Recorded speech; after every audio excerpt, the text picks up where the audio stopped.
Hello there, Joshua Clemens, Director of Faith Formation here. I'm in Subiaco, Arkansas at the monastery here, where they have this beautiful set of Stations of the Cross.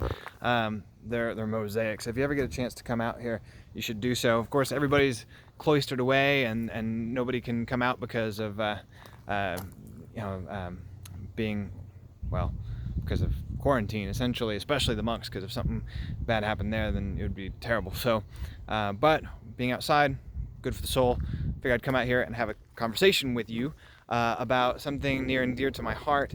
If you've ever been or taken part in RCIA, the Rite of Christian Initiation of Adults at St. Rita, or if you've heard about it or gone to one of my Catholic social teaching talks, you would hear me talk a lot about a common good, the nature of a common good. And it's a fine distinction that it's very helpful, I think, and worthy of really thinking about when we're talking about the Eucharist, because and really just any kind of participation in Christian life.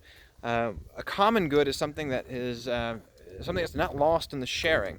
Think about all the physical things that you might have. You have a pizza, you want to share it. Well, it's lost in the sharing. If you give somebody a slice, you have one slice left. It's simple subtraction. But not every kind of good is like that. Some things are not like that. Things like truth or goodness or beauty, we participate certain things. Take, for example, a baseball team who wins a baseball game. You don't distribute the win. You participated in the win. It was a common good of the team. Similarly, things like love. Love isn't lost in the sharing. You can give it. It opens up and out. And so, when I had my second child, I didn't tell my first child, I have to love you half now, right? That would be weird, because we're talking about spiritual goods. We're talking about a common good. And at a higher level, the highest level you can get to of goods, at the lower level of creation, you only have particular goods. But at the highest level, things are more shareable. And so at the very highest, you have God, who is the highest good, and he's Trinitarian.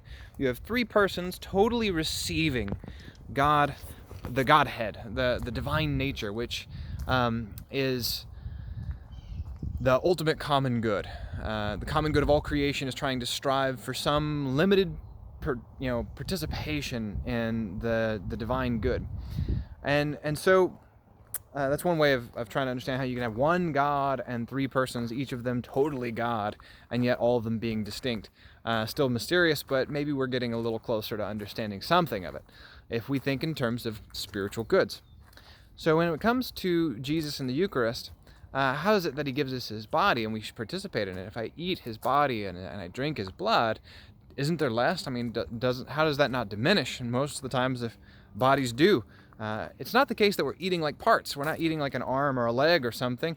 It's the whole of Jesus, and it's not lost in the sharing. It's the exact same body and soul that you find in every Eucharistic species. And so, at that, we have a common good, a body that's acting like a common good, a material good that has extended beyond its limits. And so, in the resurrected body, the glorified body of Christ, he can share with us this Eucharist.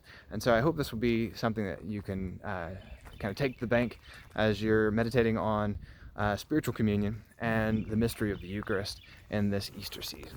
God bless you.